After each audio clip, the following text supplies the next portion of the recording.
Hey guys, welcome back to Reset Channel. Um, as we've discussed several times, I have squirrel moments.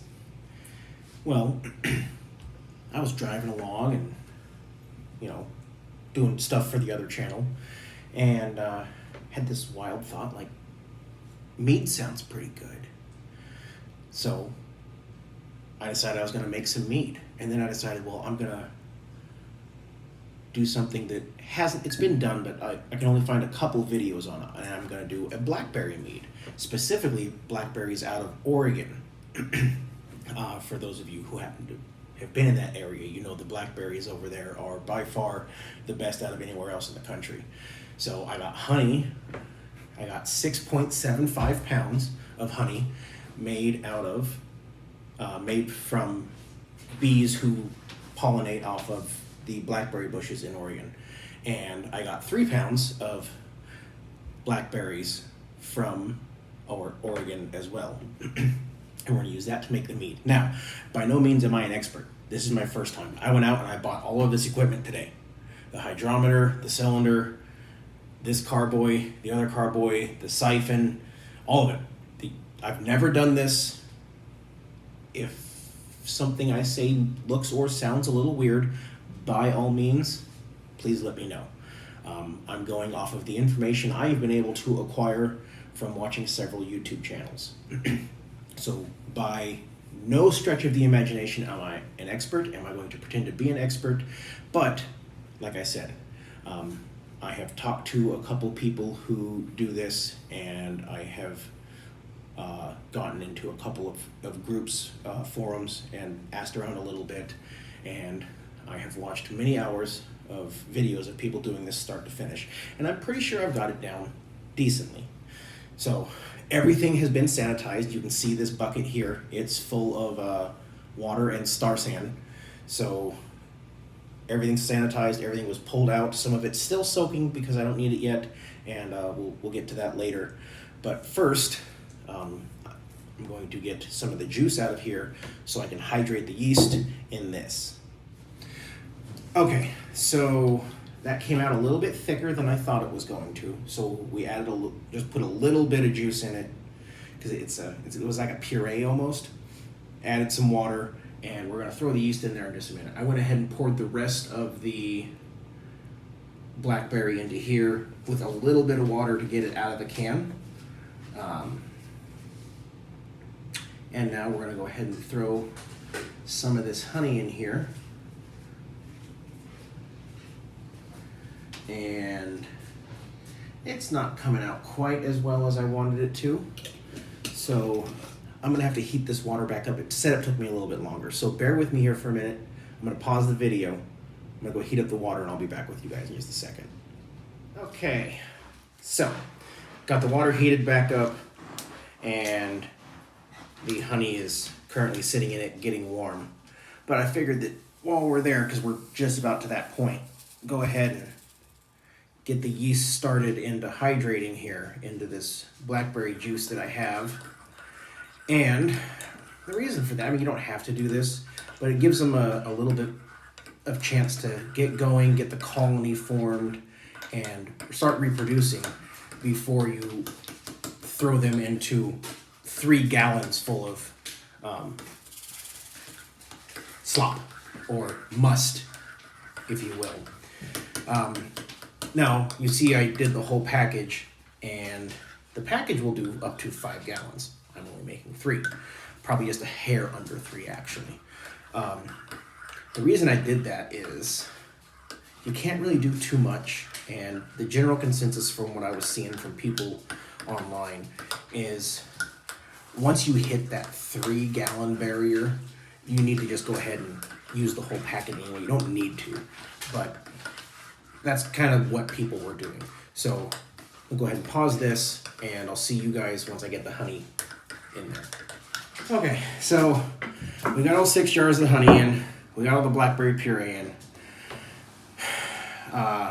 We were having issues with the honey. It was because it's raw and unfiltered. It was clumping, and I had to get some hot water in there, and then I had to try and cool it back down so I didn't kill the yeast.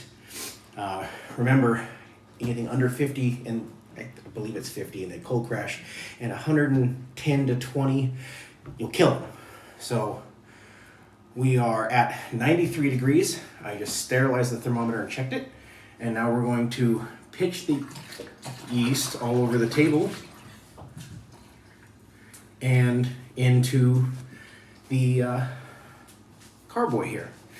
Now, the issue that I'm having is it's slightly overfilled. So I'm going to have to, without shaking it, take the baster and get down there and pull a little bit of the juice out so that it's not so full, because that'll cause a problem. So I thought I had more room than that.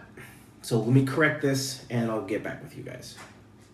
Okay, so as you can see, got a little bit pulled out, got the rest of the yeast pitched in.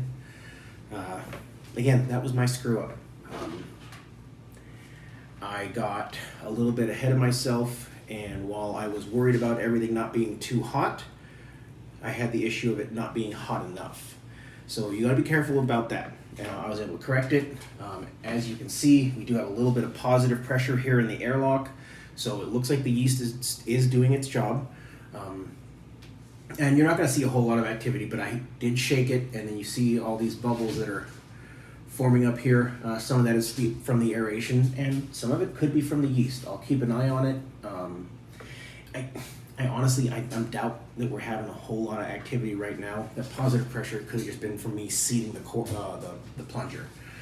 I mean, it's only been a half hour. So we'll give it a few hours and we'll see if it starts building some pressure. And I'll see you guys probably in a couple weeks where we rack this off and go into conditioning. All right, I'll see you then. You hear those bubbles? That's magic happening. So last night we were sitting over there watching TV, and so I could keep an eye on this thing. And I noticed it kept getting fuller and fuller, and you can see it came all the way up.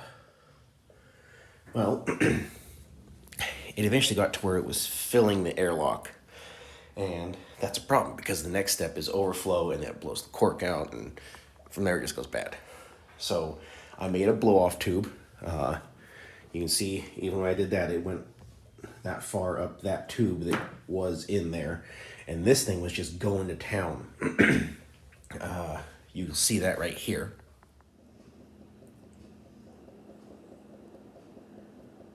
And well, that means the yeast is doing good. It means the yeast is doing really good.